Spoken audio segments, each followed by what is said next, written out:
Nisham Institute. Hi friends, welcome to Sham Institute Daily Current Affairs. September 22, 2021 నాటి current అఫైర్స్ని discuss చేద్దాం. So మొదటి అంశం 76వ ఐక్యరాజ్యసమితి సాధారణ సమావేశం సెప్టెంబర్ 21 ప్రారంభం కావడం జరిగింది. ఇది సెప్టెంబర్ 27, 2021 వరకు కొనసాగుతుంది. సో మరి కోవిడ్-19 నేపథ్యంలో లేదా కోవిడ్-19 మహమ్మారి కారణంగా గత సమావేశం అంటే 75వ ఐక్యరాజ్యసమితి సాధారణ సమావేశం వర్చువల్ ద్వారా జరిగింది. సో ఈసారి మాత్రం అలా కాకుండా వివిధ దేశాధినేతలు అనేది హాజరవుతున్నారు. సుమారు 100కు పైగా దేశాధినేతలు అంటే ప్రైమ్ మినిస్టర్స్ కానీ ప్రెసిడెంట్స్ కానీ హాజరు కావడం జరుగుతుంది. ఈ నేపథ్యంలో ఈ సమావేశంలో పాల్గొనడానికి భారత్ తరపున భారత ప్రధాని నరేంద్ర మోడీ, కేంద్ర విదేశాంగ మంత్రి ఎస్ జయశంకర్ అండ్ కేంద్ర విదేశాంగ కార్యదర్శి హర్షవర్ధన్ శ్రింగ్లా వెళ్ళడం జరిగింది. సో మరి ఈ యొక్క ప్రత్యేకతలు ఏంటి? ఐక్యరాజ్యసమితి 76వ సాధారణ సమావేశం ప్రత్యేకత ఏంటంటే ఇది మనకి ప్రత్యక్షం జరుగుతుంది. ఐక్యరాజ్యసమితి ప్రధాన కార్యాలయమైనటువంటి న్యూయార్క్లో ఈ సమావేశం అనేది జరుగుతుంది. అయితే మరో అంశాన్ని మనం డిస్కస్ చేసుకోవాలి. సో ఐక్యరాజ్యసమితిలో ప్రధాన రంగాల్లో ఒకటి సాధారణ సభ, యుఎన్జిఏ అంటాం, అంటే యునైటెడ్ నేషన్స్ జనరల్ అసెంబ్లీ అని చెప్పేసి అంటాం. ఈ ఐక్యరాజ్యసమితి సాధారణ సభ సమావేశం ప్రతి సంవత్సరం కూడా సెప్టెంబర్ నెలలో 3వ వారంలో ప్రారంభమవుతుంది. సో ఆ నేపథ్యాన్ని కూడా చూసుకోవాలి. అయితే ఈ సమావేశం మరో ప్రత్యేకత, మాల్దీవుల దేశానికి చెందినటువంటి లేదా మాల్దీవుల దేశ అప్పటి లేదా మాజీ విదేశాంగ మంత్రి అయినటువంటి అబ్దుల్లా షహీద్ ప్రజెంట్ మరి ఐక్యరాజ్యసమితి సాధారణ సభకి అధ్యక్షుడిగా పనిచేస్తున్నారు. ఐక్యరాజ్యసమితి సాధారణ సభ అధ్యక్షుడి యొక్క పదవీ కాలం 1 సంవత్సరం ఉంటుంది. అయితే మరి ప్రస్తుతము లేదా ఐక్యరాజ్యసమితి 76వ ఈ సాధారణ సభకు అధ్యక్షుడిగా పనిచేస్తున్న వారు ఎవరండి? వారే అబ్దుల్లా షాహిద్. సో ఎవరండి? అబ్దుల్లా షాహిద్ పనిచేస్తున్నారు. సో ఎవరి అబ్దుల్లా షాహిద్ అంటే వీరు మాల్దీవుల దేశానికి చెందినవారు. ఎవరి ప్లేస్లో వీరు రావడం జరిగిందంటే వోల్కన్ బాజ్కర్ స్థానంలో, టర్కీ దేశానికి చెందినటువంటి వోల్కన్ బాజ్కర్ స్థానంలో ఐక్యరాజ్యసమితి సాధారణ సభకి అధ్యక్షుడిగా నియమితులైన వారే అబ్దుల్లా షాహిద్. సో అంతేకాకుండా ఐక్యరాజ్యసమితి సాధారణ సభకి అధ్యక్షుడిగా నియమితులైన మాల్దీవుల దేశ అధ్యక్షుడు కూడా అబ్దుల్లా షాహిద్. సో ఆ నేపథ్యాన్ని కూడా చూసుకోవాల్సిన అవసరం ఉంటుందన్నమాట. అంటే ఇక్కడ 76వ సాధారణ సమావేశం ఎప్పుడు నిర్వహించారు, ఎవరు దానికి అధ్యక్షత వహించారు, సో ఈ 76వ సాధారణ సభకి 76వ అధ్యక్షుడిగా ఎవరున్నారు, ఈ నేపథ్యం చూసుకోవాలి.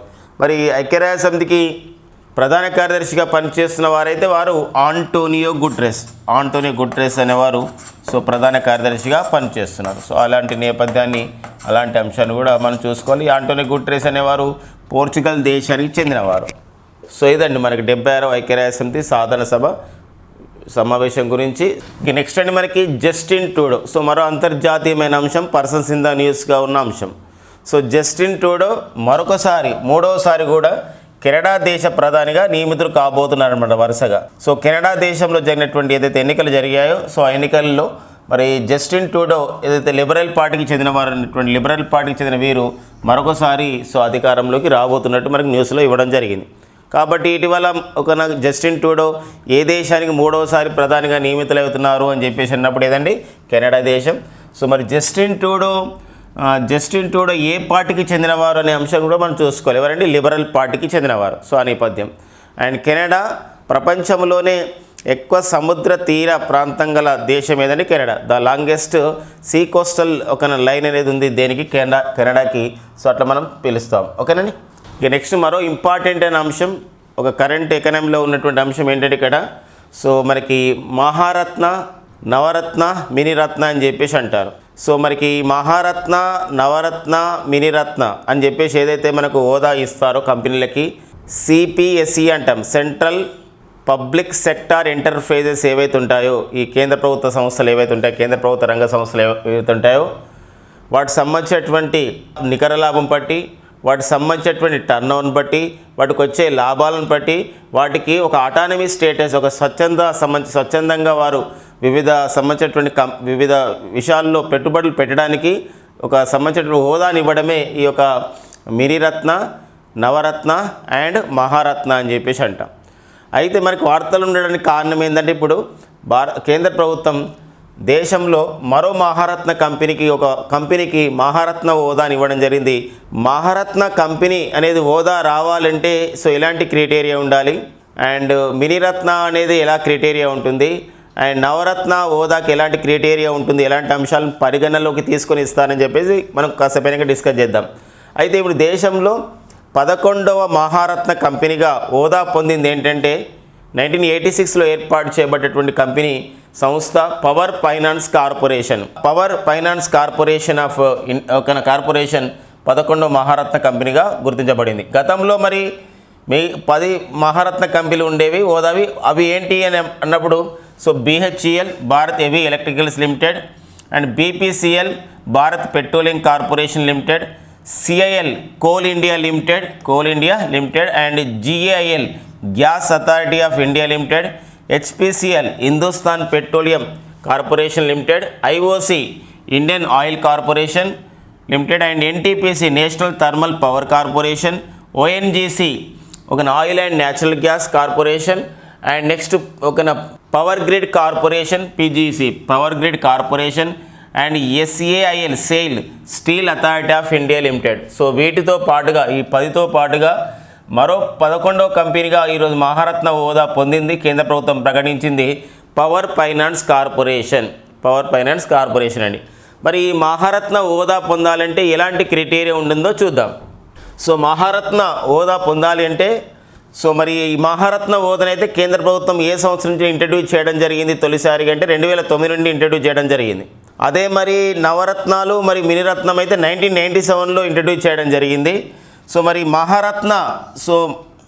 మహారత్న హోదా ఉండాలంటే ఆ కంపెనీ ఆ సంస్థ ఆ ప్రభుత్వ రంగ సంస్థ వరుసగా 3 సంవత్సరాలు సో లాభాలలో ఉండాల్సి ఉంటుంది.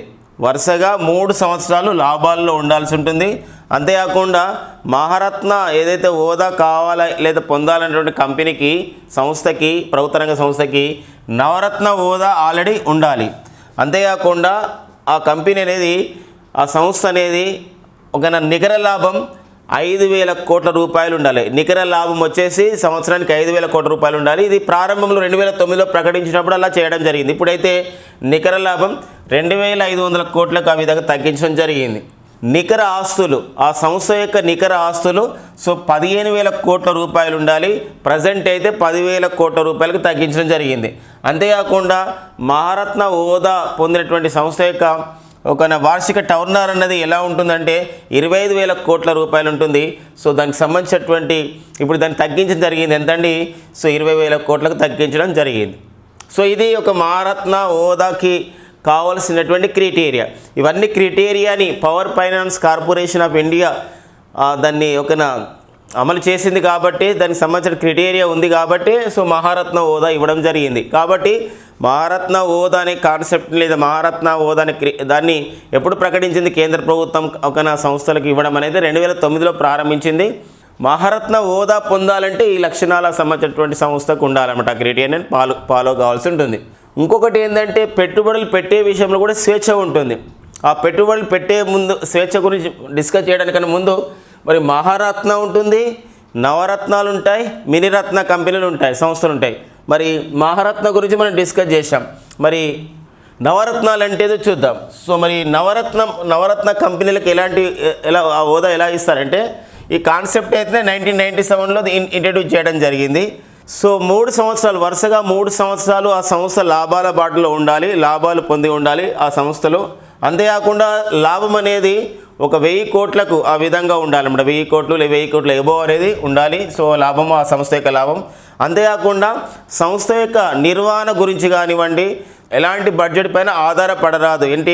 దాన్ని సంబంధించి నిర్వహణ పైన మేనేజ్మెంట్ పైన కానీ అడ్మినిస్ట్రేషన్ విషయంలో కానివ్వండి ఏ విషయంలో కూడా బడ్జెట్ పైన అంటే బడ్జెట్ కేటాయింపులపైన అంటే కేంద్ర ప్రభుత్వం బడ్జెట్ కేటాయింపులపైన ఆ నిర్వహణ గురించి ఎలాంటి ఆధారపడవద్దు అని చెప్పేసి ఒకటి క్రైటీరియా ఇవ్వడం జరిగింది. అంతేకాకుండా ఆ సంస్థ తీసుకున్నటువంటి రుణాలు కానివ్వండి అంతేకాకుండా రుణానికి కావాల్సినటువంటి వడ్డీ చెల్లింపులు కానివ్వండి సక్రమంగా చేసి ఉండాలన్నమాట, సక్రమంగా నిర్వహించి ఉండాలి. ఎలాంటి ఒక వైఫల్యం చెందరాదు. వైఫల్యం చెందరాదు అంటే ఇక్కడ డిస్కంటిన్యూ చేయకుండా కంటిన్యూగా సంబంధించినటువంటి ఇంట్రెస్ట్లు అండ్ లోన్స్ని రీపేమెంట్ చేసే విధంగా కంపెనీ ఉండాలి. అలాంటి దానికి మనకి ఏమి ఇస్తారండి, నవరత్న హోదా ఇస్తారు. మరి ప్రస్తుతం అయితే నవరత్న హోదా పొందినటువంటి సంస్థలు ఎన్ని ఉన్నాయండి, 14 ఉన్నాయి.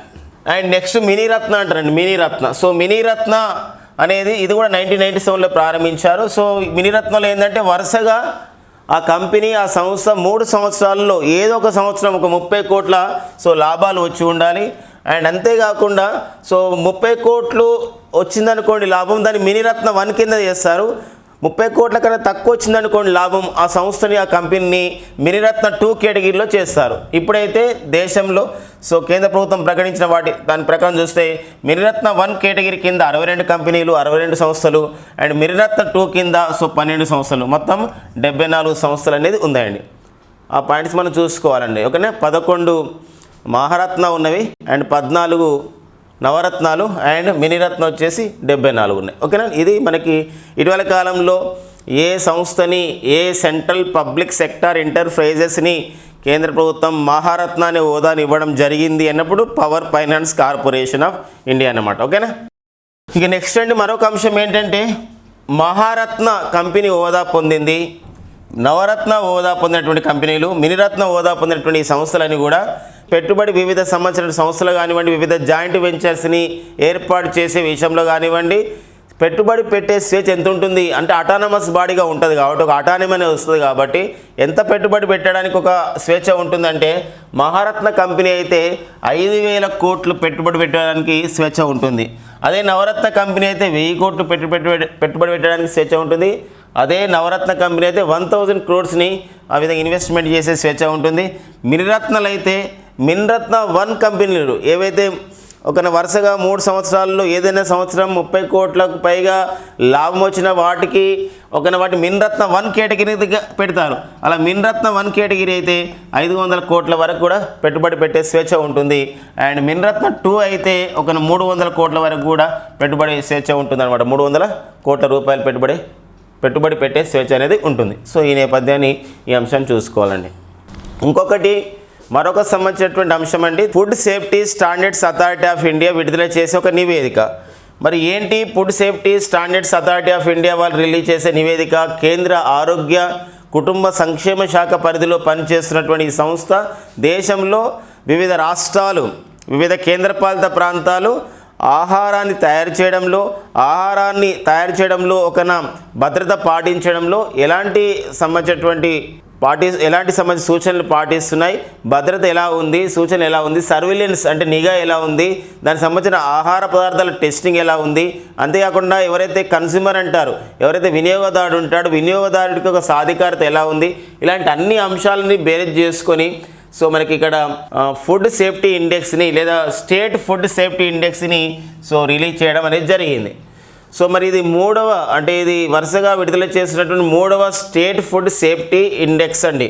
ఫుడ్ సేఫ్టీ ఇండెక్స్ ఎందుకు ఆహారం సంబంధించినటువంటి భద్రత నియమాలను పాటిస్తూ ఆహారాన్ని సరఫరా చేసేది, ఆహారాన్ని ఆ విధంగా ప్రొడ్యూస్ చేసే సంబంధించిన ఇన్ఫర్మేషన్ ప్రకారం వివిధ రాష్ట్రాలకి కేంద్రపాలిత ప్రాంతాలకి ర్యాంకులు అనేది ఇవ్వడం జరిగింది. సో ఇందులో లార్జర్ స్టేట్స్ అని, స్మాలర్ స్టేట్స్ అని, యూనియన్ టెరిటరీస్ అని చెప్పి సపరేట్గా రిపోర్ట్ అనేది ఇవ్వడం జరిగింది. అంటే ఆహారాన్ని తయారు చేయడంలో ఆహార భద్రతా ప్రమాణాలని ఎలా పాటిస్తున్నారు అనే అంశాన్ని చేసుకొని అనే పారామీటర్ తీసుకొని తయారు చేసినటువంటి 3వ స్టేట్ ఫుడ్ సేఫ్టీ ఇండెక్స్ 2021లో పెద్ద రాష్ట్రాల జాబితాలో లార్జర్ స్టేట్స్లో గుజరాత్ మొదటి స్థానంలో ఉండగా, కేరళ 2వ స్థానంలో ఉంది, తమిళనాడు 3వ స్థానం ఉండగా, సో మరి బీహార్ 8వ స్థానం ఉంది, చివరి స్థానంలో 20వ స్థానంలో ఉంది. ఎందుకు? ఇది పెద్ద రాష్ట్రాలకు సంబంధించినటువంటి ఒక జాబితాలో. అదే మరి ఈ యొక్క ఫుడ్ సేఫ్టీ ఇండెక్స్లో మరి చిన్న రాష్ట్రాలు అదే పెద్ద రాష్ట్రాలకు సంబంధించినటువంటి జాబితాలో అయితే గుజరాత్ మొదటి స్థానం ఉంది, చివరి స్థానంలో బీహార్ ఉంది. అయితే అదే చిన్న రాష్ట్రాల జాబితాలో ఆహార భద్రతని కాపాడంలో తీసుకుంటున్నటువంటి రాష్ట్రాలను చూస్తే చిన్న రాష్ట్రాల్లో గోవా మొదటి స్థానం ఉండగా, మేఘాలయ, మణిపూర్ 2, 3 స్థానం నిలిచాయి. మిజోరం అనేది చిన్న రాష్ట్రంలో ఇక్కడ చివరి స్థానం 8వ స్థానంలో నిలిచింది.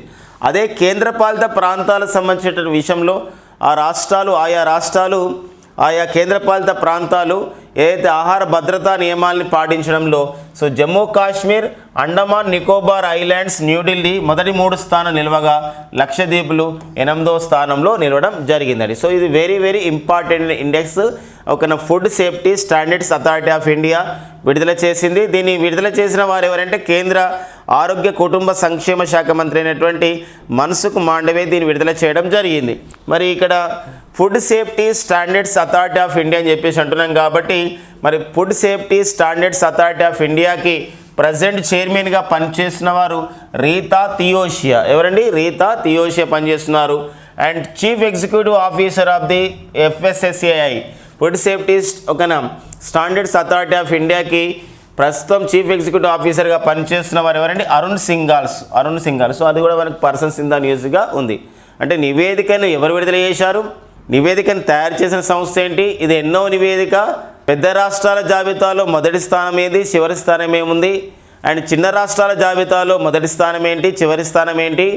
అండ్ కేంద్రపాలిత ప్రాంతాల్లో మొదటి స్థానం ఏంటి, చివరి స్థానం ఏంటి? సో ఆ మొత్తం సంబంధించిన నివేదికలో ఉన్నటువంటి అంశాలని మనం ఇప్పుడు డిస్కస్ చేశాం. ఇక నెక్స్ట్ అండి మనకి కస్తూరి రంగన్ కమిటీని కేంద్ర ప్రభుత్వం నియమించింది. యాక్చువల్గా కస్తూరి రంగన్ కమిటీ అనేది సో ఇంతవరకు వారి నేతృత్వంలో 3 కమిటీలు వచ్చాయి. ఒక కమిటీ వచ్చేసి ఏంటంటే పశ్చిమ కనుమలలో వెస్టర్న్ ఘాట్స్లో పర్యావరణ అంశాలపైన, పర్యావరణాన్ని కాపాడే విషయంపైన అధ్యయనం చేసినటువంటి కమిటీలలో ఒకటి కస్తూరి రంగన్ కమిటీ. అంటే విఎన్ గాడ్గిల్ కమిటీ కూడా ఉంటుంది, పర్యావరణం పైన పశ్చిమ కనుమలలో అధ్యయనం చేసింది. ఇంకొక కమిటీ ఏది ఉంది? కస్తూరి రంగన్ కమిటీ ఉంది. మరో అంశం ఏంటంటే ఫ్రెండ్స్, ఇక్కడ NEP నేషనల్ ఎడ్యుకేషన్ పాలసీ 2020 జాతీయ విద్యా విధానం 2020పై ఆ ముసాయిదా పైన అధ్యయనం చేసినటువంటి కమిటీ కూడా కస్తూరి రంగన్ కమిటీ. అయితే కేంద్ర ప్రభుత్వం కస్తూరి రంగన్ నేతృత్వంలో 12 మంది సభ్యుల మరో కమిటీని ఇటీవల నియమించింది. ఏ విషయంలో అంటే నూతన జాతీయ విద్యా విధానం అమల్లోకి వచ్చింది కాబట్టి ఇప్పుడు కర్ణాటక రాష్ట్రం భారతదేశంలో తొలిసారిగా నూతన జాతీయ విద్యా విధానం 2020ని అమలుకి తెస్తున్నట్లు అధికారికంగా ప్రకటించినటువంటి తొలి రాష్ట్రం అయితే కర్ణాటక, రెండో రాష్ట్రం అయితే మధ్యప్రదేశ్. ఆ నేపథ్యంలో చాలా రాష్ట్రాలు కూడా నూతన జాతీయ విద్యా విధానాన్ని అమలుకు తెస్తున్నాయి కాబట్టి పాఠశాలలకు సంబంధించింది, ఉపాధ్యాయులకు సంబంధించింది, విద్యార్థులకు సంబంధించింది, వయోజన విద్యకు సంబంధించింది ఈ అన్నిటి విషయంలో నూతన జాతీయ విద్యా విధానం వస్తుంది కాబట్టి మరి కరికులమ్స్ అంటే ఈ పాఠ్య ప్రణాళికలు కూడా ఎలా ఉండాలి, ఆ కొత్త పాఠ్య ప్రణాళికల్ని ఎలా తయారు చేయాలి, ఆ ప్రణాళికల్లో ఎలాంటి అంశాలు ఉండాలి అనే విషయం పైన అధ్యయనం చేయడానికి కేంద్ర ప్రభుత్వం 12 మంది సభ్యులతో ఒక కమిటీ నియమించింది. సో ఆ కమిటీకి ఎవరు నేతృత్వం వహిస్తారు అంటే కస్తూరి రంగన్ గారు దీనికి నేతృత్వం వహిస్తున్నారు. మరి కస్తూరి రంగన్ గారు ఎవరంటే ఒక గొప్ప శాస్త్రవేత్త and Indian space research organisation Bharat అంతరిక్ష పరిశోధన సంస్థకి వారు గతంలో చైర్మన్గా కూడా పనిచేయడం జరిగిందండి. సో కస్తూరి రంగన్ కమిటీ ఇలా అడగడానికి ఉంటుంది. దేశంలో నూతన జాతీయ విద్యా విధానం అమలు నేపథ్యంలో వయోజన పాఠశాలలు మరియు ఉపాధ్యాయ విద్యకు సంబంధించినటువంటి నూతన లేదా కొత్త పాఠ్య ప్రణాళికల్ని తయారు చేసే ఉద్దేశంతో 12 మంది సభ్యుల గల ఒక కమిటీని ఏర్పాటు చేసింది కేంద్ర ప్రభుత్వం. ఎవరు దీనికి నేతృత్వం వహిస్తున్నారంటే కస్తూరి రంగన్ గారు దీనికి నేతృత్వం వహిస్తున్నారు. సో వివేక్ రామ్ చౌదరి అండి. సో మనకి ఇక్కడ ప్రజెంట్ అయితే వారు ఎయిర్ మార్షల్ అనే హోదా ఉన్నారు. త్వరలో వారు ఎయిర్ చీఫ్ మార్షల్ కాబోతున్నారు. ఎయిర్ చీఫ్ మార్షల్ అంటే ఇక్కడ ఏంటంటే మన భారత వైమానిక దళంలో అత్యున్నతమైనటువంటి హోదా ఏంటంటే అది ఎయిర్ చీఫ్ మార్షల్ అనే హోదా అండి, ఎయిర్ చీఫ్ మార్షల్. సో ఇది మనకి బిట్స్ అడుగుతున్నారండి. ఇప్పుడు SSC, RRB లేదా కొన్ని కాంపిటేటివ్ ఎగ్జామ్లలో ఇవి అడుగుతారు. ఒక్కోసారి లాస్ట్ టైం అడగడం జరిగింది. ఒకసారి SSCలో ఏంటంటే స్టాఫ్ సెలక్షన్ కమిషన్ GDలో ఏమని అడగడం జరిగిందంటే భారత నావికా దళంలో అత్యున్నతమైన హోదా ఏదన్నాడు, దట్ ఈస్ ద అడ్మిరల్ అండి. భారత నావికా దళంలో అయితే అత్యున్నతమైన హోదా అడ్మిరల్. అదే భారత సైన్యంలో అత్యున్నతమైన హోదా ఏది అంటే దట్ ఈస్ ద జనరల్ అండి. అండ్ భారత వైమానిక దళంలో అత్యున్నతమైన హోదా ఎయిర్ చీఫ్ మార్షల్. మరి ప్రజెంట్ అయితే air chief martial Rakesh Kumar Singh Bhadauria ఉన్నారు. ప్రస్తుతం అయితే ప్రస్తుత భారత ప్రధాన వైమానిక అధికారిగా వారు పనిచేస్తున్నారు. ఎవరండి? సో ప్రస్తుతము రాకేష్ కుమార్ సింగ్ భదౌరియా గారు పనిచేస్తున్నారు. అయితే సెప్టెంబర్ 30, 2021 వారు పదవి విరమణ చేయబోతున్నారు, రిటైర్మెంట్ కాబోతున్నారు. ఈ నేపథ్యంలో అక్టోబర్ 1, 2021 నుండి నూతన భారత ప్రధాన వైమానిక అధికారిగా ఎవరు నియమించబడ్డారంటే వారే వివేక్ రామ్ చౌదరి గారు నియమించబడ్డారు. ప్రస్తుతం అయితే వారు పశ్చిమ వాయుసేన విభాగానికి వారు అధిపతిగా పనిచేస్తున్నారు. వీరి యొక్క కెరియర్ని మనం గమనించినట్లయితే 1982లో భారత వైమానిక దళంలో ఫైటర్ పైలట్గా వీరు నియమితులు కావడం జరిగింది. తర్వాత క్రమంలో MiG-21, MiG-23, MiG-29కి వీటికి పైలట్గా పనిచేయడం జరిగింది. అంతేకాకుండా సుకోయ్ MKI అని చెప్పేసి ఒక యుద్ధ విమానాన్ని కూడా వీరు పైలట్గా పనిచేయడం అనేది జరిగింది. సో ఈ MiG-21, 23, 29 సుకోయ్ MKI ఈ సంబంధించిన యుద్ధ విమానాలన్నీ కూడా మనం ఎక్కడి నుండి కొనుగోలు చేసాం, భారతదేశం ఎక్కడి నుండి కొనుగోలు చేసింది వీటినంటే రష్యా నుండి కొనుగోలు చేయడం అనేది జరిగిందండి. సో ఇది మనకి వివేక్ రామ్ చౌదరి గురించి డిస్కస్ వచ్చిన అంశాలు గమనించాలి. అక్టోబర్ 1, 2021 నుండి మన భారత ప్రధాన వైమానిక అధికారిగా రాకేష్ కుమార్ సింగ్ భదౌరియా స్థానంలో ఎవరు రాబోతున్నారంటే వివేక్ రామ్ చౌదరి రాబోతున్నారు. మరో అంశం చూస్తే మనకి అడ్మిరల్ హోదా అంటున్నాం. ఏదేది భారత నావికా దళంలో ఉండే అత్యున్నతమైన హోదా డెసిగ్నేషన్ అడ్మిరల్. మరి ప్రస్తుతం మన భారత ప్రధాన నావికాధికారిగా పనిచేస్తున్న వారు ఎవరండి? కరంబీర్ సింగ్. అండ్ జనరల్ హోదా ఇది ఎక్కడ ఉంటుంది? హైయెస్ట్ డిజిగ్నేషన్ ఇన్ ఇండియన్ ఆర్మీలో హైయెస్ట్ డిజిగ్నేషన్ ఇదే. కాబట్టి మన ప్రస్తుతం భారత ప్రధాన సైనికాధికారికి ఎవరు పనిచేస్తున్నారంటే జనరల్ మనోజ్ ముకుంద్ నరవానే. ఆ పాయింట్ చూసుకోవాలండి. జనరల్ మనోజ్ ముకుంద్ నరవానే ప్రధాన సైనికాధికారి, ప్రధాన నావికాధికారి వచ్చేసి అడ్మిరల్ కరంబీర్ సింగ్. సో ఆ నేపథ్యం ఓకేనా. ఇంకొకరు ఉంటారు chief of the defence staff అని చెప్పేసి మనకు 2020లో జనవరి 1 ఇది కొత్త సంబంధించిన ఒక డిపార్ట్మెంట్ని, ఒక విభాగాన్ని ప్రారంభించడం జరిగింది. Chief of the defence staff డిఫెన్స్లో ప్రస్తుతం అయితే chief of the defence staff and తొలి చీఫ్ ఆఫ్ ది డిఫెన్స్ స్టాఫ్గా పనిచేస్తున్న వారు జనరల్ బిపిన్ రావత్. నెక్స్ట్ అండి మనకి సముద్ర నావిక విన్యాసాలు, వైమానిక విన్యాసాలు, సైనిక విన్యాసాలపైన మనం రెగ్యులర్గా డిస్కస్ చేస్తూ ఉన్నాం. ఈ నేపథ్యంలో మరొక నావికా విన్యాసం అనేది మనకు వార్తల్లో ఉంది. ఒక మ్యారిటైమ్ ఎక్సర్సైజ్ లేదా నావికా విన్యాసం అని చెప్పేసి అంటాం. ఏంటి ఆ నావికా విన్యాసం అంటే ఇది సముద్ర శక్తి. ఇది 3వ సముద్ర శక్తి విన్యాసం. అంటే ఇది వరుసగా జరగడం ఇది 3వసారి అన్నమాట. ఈ మరి 3వ సముద్ర శక్తి విన్యాసాలు అనేది ఇండోనేషియాలోని సుందా స్టేట్ లేదా సుందా జలసంధిలో జరిగాయి. మరి సెప్టెంబర్ 20 నుండి 22 వరకు జరుగుతున్నాయి. అంటే సెప్టెంబర్ 20 నుండి 22 వరకు జరుగుతున్నాయి. ఎక్కడండి? ఇండోనేషియాలోని సుందా స్టేట్లో జరుగుతున్నాయి. మరి ఏ దేశాలు పాల్గొంటున్నాయంటే ఇక్కడ భారతదేశం మరియు ఇండోనేషియా దేశాలు ఒక సంయుక్తంగా నిర్వహిస్తున్నటువంటి నావికా విన్యాసాలు ఏంటంటే అవి సముద్ర శక్తి విన్యాసాలు. అమిత్ సక్సేనా మనకు పర్సన్స్ ఇన్ ద న్యూస్గా ఉన్నాడు. 2020 సంవత్సరంలో మనకి రిజర్వ్ బ్యాంక్ ఆఫ్ ఇండియా వాళ్ళు రిజర్వ్ బ్యాంక్ ఒక ఇన్నోవేషన్ హబ్ని ఏర్పాటు చేయడం జరిగిందండి. రిజర్వ్ బ్యాంక్ ఇన్నోవేషన్ హబ్ని ఏర్పాటు చేయడం జరిగింది. ఇన్నోవేషన్ అంటే ఇక్కడ ఏంటంటే ఆవిష్కరణలు లేదా నవకల్పనలు అని అర్థం వస్తుంది. ఇన్నోవేషన్స్ హబ్ అంటే మారుతున్నటువంటి పరిస్థితులకు అనుగుణంగా సాంకేతికతను అభివృద్ధి చేసే అంశం. సాంకేతికతను బ్యాంకింగ్లో ఆ విధంగా ఇనిషియేషన్ చేసే ఉద్దేశంతోనే 2020 సంవత్సరంలోనే రిజర్వ్ బ్యాంక్ ఇన్నోవేషన్ హబ్ని ఏర్పాటు చేయడం జరిగింది. సాంకేతిక విషయంలో సలహాలు ఇవ్వడం, బ్యాంకింగ్ సిస్టంలో అలాంటి సాంకేతికతను ఇంట్రడ్యూస్ చేసే ఉద్దేశంతో మరి 2020లో ఏర్పాటు చేసినటువంటి రిజర్వ్ బ్యాంక్ ఇన్నోవేషన్ హబ్కి ఒక చీఫ్ ఎగ్జిక్యూటివ్ ఆఫీసర్గా ప్రజెంట్ పనిచేస్తున్న వారైతే రాజేష్ బన్సాల్. సో రాజేష్ బన్సాల్ అనేవారు చీఫ్ ఎగ్జిక్యూటివ్ ఆఫీసర్గా పనిచేస్తున్నారు. అయితే ఇటీవల చీఫ్ టెక్నాలజికల్ ఆఫీసర్ లేదా చీఫ్ టెక్నాలజీ ఆఫీసర్గా ఒక నియమితులు కావడం జరిగింది. వారే అమిత్ సక్సేనా అనేవారు chief technological officer of the reserve bank innovation హబ్కు నియమితులు కావడం అనేది జరిగిందండి. సో ఆ నేపథ్యం చూసుకోవాలి. And reserve bank of India అంటే ప్రజెంట్ గవర్నర్ అయితే Shaktikanta Das. Reserve bank of ఇండియాకు చీఫ్ ఫైనాన్షియల్ ఆఫీసర్ పనిచేస్తున్న వారైతే సుధా బాలకృష్ణ గారు ప్రజెంట్ పనిచేస్తున్నారు. ఆ నేపథ్యం కూడా చూసుకోవాలి. అండ్ నెక్స్ట్ అండి మనకి the story of the Wipro. ఒక 75 సంవత్సరాల చరిత్ర ఉన్నటువంటి విప్రో సంస్థ ఎలా ఎదిగింది, ఎలా దానికి సంబంధించిన కార్యకలాపాలు నిర్వహించబడ్డాయి, వంట నూనెల సంబంధించినటువంటి ఉత్పత్తులతో ప్రారంభమైన విప్రో ప్రముఖ సాఫ్ట్వేర్ దిగ్గజ సంస్థగా ఎలా మారింది, ఇలాంటి అన్ని నేపథ్యంతో the story of the Wipro అనే పుస్తకం అనేది విడుదల కావడం జరిగింది. ఈ పుస్తకాన్ని విడుదల చేసిన వారు ప్రస్తుత విప్రో చైర్మన్ అయినటువంటి రిషద్ ప్రేమ్జీ.